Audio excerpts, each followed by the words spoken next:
There are so many coaches out there that uses events to sell more of their coaching, but they are drastically losing out, leaving money on the table, and also destroying their opportunity of building the coaching business that they desire. So let's dive into and talk about how to build a real sales event where we don't lose people. Let's dive into that. So I'm Lucas Gold. I am from The Millionaire Coaches, one of the founders, and our events have helped our clients make over 20 million euros in the last couple of years. And I want to talk to you about some of the foundations, some of the basics when it comes to running an event, selling on events. So how to close more people on your sales events, that is what we're going to talk about. So if that's what you're looking for, then you've kind of hit the right video. Now, first of all, more and more people are doing more and more events, and they look more and more similar to the big names out there. So if we're looking at the big names like Tony Robbins or Russell Brunson or Grant Cardone or whomever it is that we like to compare ourselves to or be inspired by, that we allow pulling us in that direction, we need to understand one crucial thing before we begin. Number one, you do not have the same brand as they have. You don't have the same authority as they have. So we cannot implement the strategies that they implement, or more accurately, we can't do the same tactics. We need to apply something that works for us on our level. We need to apply strategies that works for us on our level. And this training is designed for coaches doing less than 20,000 euros a month and wants to grow from 20,000 euros or 10,000 euros a month towards 30 and then 50,000 euros a month. So on that journey, we need to acknowledge where we're at, and we need to apply the structure and the strategies to that level. So if we're doing below 10,000 euros, we're actually better off not doing events at all, but talking to people individually and getting them on sales calls. Why? Because we want to get to know our leads. We want to get to know our avatar. Because the moment you facilitate an audience, you need to take care of a few different things that goes on for everyone in the audience. And if we can't handle what is going on in the audience, we are not going to move them in a healthy direction closer to our program. So running a sales event, here are the key foundation that we want to focus on. First of all, in a world where AI is being more and more leveraged, more and more used, you can absolutely teach AI, sell AI, that works fine. But the number one key component is that you need to be real. You need to be the person that they can connect to. And I promise you, there might be some geeks out there that connects to computers and are like, I'm going to live my life only speaking to computers from now on. But if that isn't you, then you need to realize that people connect with the personality, with the person that is actually speaking. So you need to be the person that allows people to connect with you, because the real you is going to turn more leads into clients than anything else, meaning that you need to leverage all the great parts of you that makes you you. For an example, I have a partner in my business, a co-founder that founded this business together with me. Her name is Sani. Sani is brilliant at a few different things. I am brilliant at a few different things. If I try to be Sani, I'm going to lose you because I'm not Sani, and it's going to feel awkward. And if Sani tries to be me, it's just the same. She's going to lose people. Because one of the biggest objections, there is one objection. I didn't plan to have this in here, but I'm going to write it down. And it's trust. Trust is one of the foundations to anything when it comes to sales. In a world now where trust is a limited resource because of AI, because of more people are marketing services that they haven't really achieved their own results in, trust is the major key, and they need to trust three different things. So first of all, we need to differentiate. You're running an event. You have people in the audience. Great. We need to make a decision. Is this a sales event or is this a fulfillment event? Because there are so many coaches that I've talked to that have started running events, and I asked them after, okay, cool. So how did it go? Oh, it went so well. It was fantastic. So everyone was beyond happy and they loved it and they commented and they wrote to me afterwards, etc., etc. And I'm like, super cool. How many calls did you book? And they're getting back to me and say, no, but no one really booked a call, but I feel okay anyway.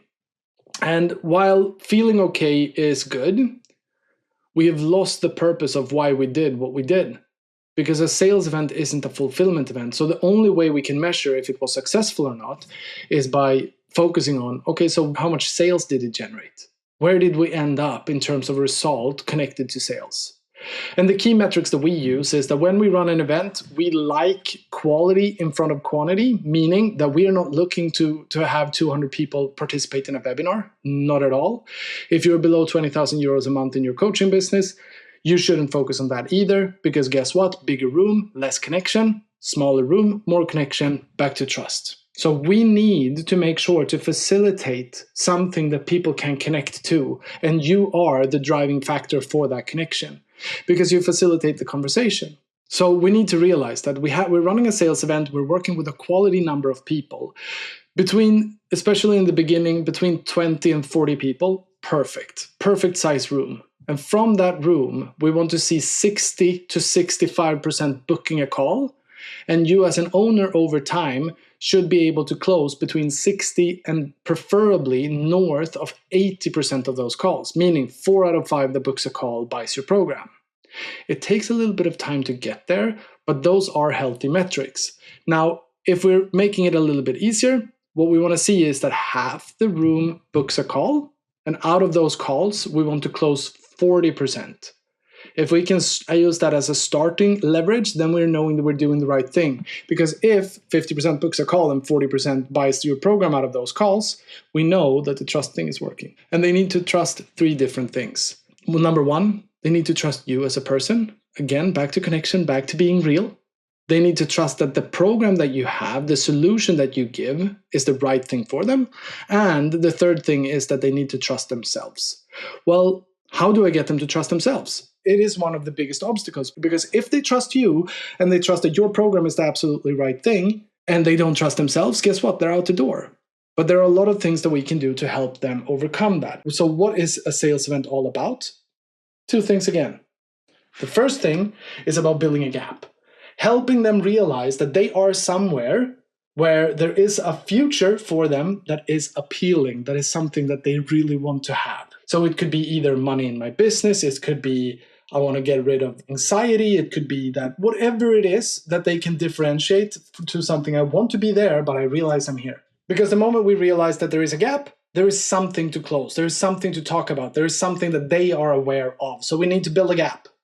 The second thing that we need to do is we need to help them treat the limiting beliefs and the mindset that they have that holds them back. One of those things is not daring to trust in themselves. So what we do is that we handle their objections. We handle all of the reasons to why they can't.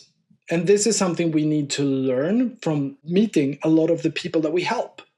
So how do we treat that? Well, first of all, there are a number of different objections that are very standard.